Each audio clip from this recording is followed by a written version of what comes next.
بچہ پیدا ہوتا نا تو اس کا مطلب تھوڑا نارمل نہیں ہوتا،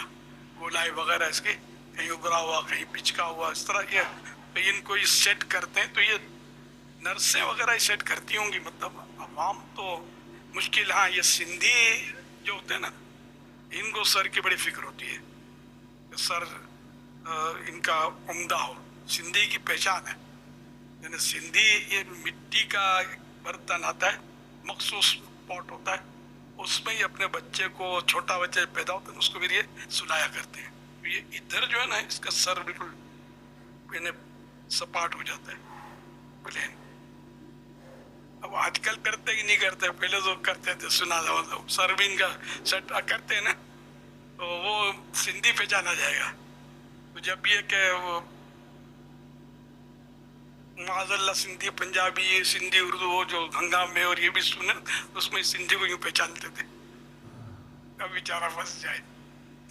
تو مطلب وہی مار دھاڑ والے لوگ غلط کرتے ہیں۔ سر سندھی بہت اچھے مسلمان ہیں، ان میں اولیاء کرام بھی ہیں، علماء کرام بھی ہیں، نہ ہر سندھی برا نہ ہر اردو بولنے والا اچھا، پانچوں انگلیاں صحیح نہیں ہے، نہ پنجابی سارے برے نہ سارے پنجابی اچھے، پنجابی تو ساری دنیا میں علماء سپلائی کرتے ہیں، پنجاب کے علماء پاکستان کے اعتبار سے دیکھیں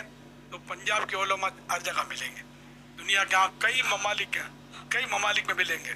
الحمدللہ، تو یہ مطلب یہ خوبیاں بھی ہیں، اور مطلب مسائل تو کس قوم میں نہیں ہوتے۔ صلو علی الحبیب صلی اللہ علی محمد۔ میرا آپ کی بارگاہ میں یہ سوال عرض ہے کہ کیا یہ درست ہے کہ دنیا میں کسی کو کوئی نعمت ملے جیسے گھر گاڑی نیک اولاد وغیرہ تو لوگ کہتے ہیں اس نے کوئی نیکی کی ہوگی جس کے صلے میں اسے یہ نعمت ملی، ایسا کرنا کیسا؟ نیکی کے صلے میں بھی مل سکتا ہے اور ویسے بھی مل سکتا ہے، آزمائش بھی ہوتی ہے اس میں، غیر مسلموں کے پاس تو مال دولت زیادہ ہوتا ہے، گاڑیاں ہوتی ہیں، بہت کچھ ہوتا ہے، تو اس کا مطلب اس نے کیا نیکی کی؟ خیر ان کو بھی نیکی کا بدلہ دنیا میں ملے گا، کفار کو آخرت میں نہیں ملے گا، تاہم یہ ضروری نہیں ہے، تو جو غریب ہوگا تو اس کا مطلب یہ نیکی نہیں کی اس لیے یہ دکھ اٹھا رہا ہے، ایسا بھی نہیں ہے۔ فاقہ کرنا تو یہ اولیاء کرام بے فاقہ کی ہیں، اولیاء کرام نے، ہمارے مرشد غوث پاک عبادتیں کرتے تھے جنگلوں میں، تو اس وقت ظاہری طور پر کھانے پینے کا نہیں ہوتا تھا آپ کے پاس، نہ پیسے ہوتے تھے، تو اس طرح یہ کہ یہ ضروری نہیں ہے۔ صلو علی الحبیب صلی اللہ علی محمد۔ کوئی شرعی مسافر ہے چونکہ سفر کے دوران نماز قصر نماز ادا کرنی ہوتی ہے، تو ظہر کی نماز مثال کے طور پر اگر ادا کر رہا ہے تو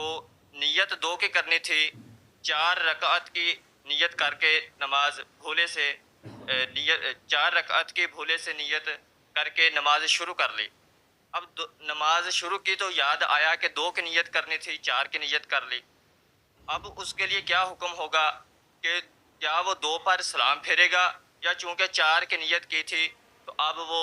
4 مکمل کر کے ہی سلام پھیرے گا اور دوبارہ پھر قصر کر کے پڑھے گا؟ 2 پر سلام پھیرے گا، اور مقیم جو ہے وہ جس کو 4 پڑھنی تھی اس نے غلطی سے 2 کی نیت کر لی تو وہ اپنی 4 پوری کرے۔ صلو علی الحبیب صلی اللہ علی محمد۔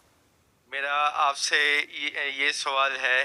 کہ نبینہ اسلامی بھائی جو ہیں وہ اسلام میں پہل کیسے کر سکتے ہیں جبکہ ان کو اگر پتہ نہ چلے کہ آگے اسلامی بھائی کوئی ہے کہ نہیں ہے، تو وہ کیسے یعنی کہ اسلام میں پہل کر سکتے ہیں؟ نبینہ اسلام میں عام طور پہ کسی ایک کے ساتھ ہوتے ہیں نا، لے جاتا ہے کہ فلاں سے ملنے چلتے ہیں تو وہ بول دیتا ہو نا کہ بس آ گئے، ہاں وہ بیٹھے ہوئے تھے، سلام کرتے ہیں، اور کیا کرتے ہیں، ایسی کوئی صورت بن جائے تو، ورنہ مجھے پتہ ہی نہیں چلا تو اب اس کا بھی کیا حل؟ اگر ذہن ہے، دل جلتا ہے، کوڑن ہے ایسے کہ میں سلام میں پہل کروں تو ہو سکتا ہے اس سے پہلے سلام کرنے کے مقابلے میں زیادہ ثواب اللہ عطا کر دے، لیکن یہ ہماری قوم سلام تو پہلے کرنا سیکھے یار، پہل نہ پہل تو بعد میں سلام کرتا کون ہے؟ یعنی کہ میں تو سمجھے جب بھی ملاقاتیں ہوتی 12 اعلانات کیے، اگر کہوں کہ سینکڑوں بار تو شاید چل جائے گا، پھر بھی آتے ہیں لائن سر سلام نہیں، کر کے مسکرا گیا. جب مسکرائے گا بھی کوئی کوئی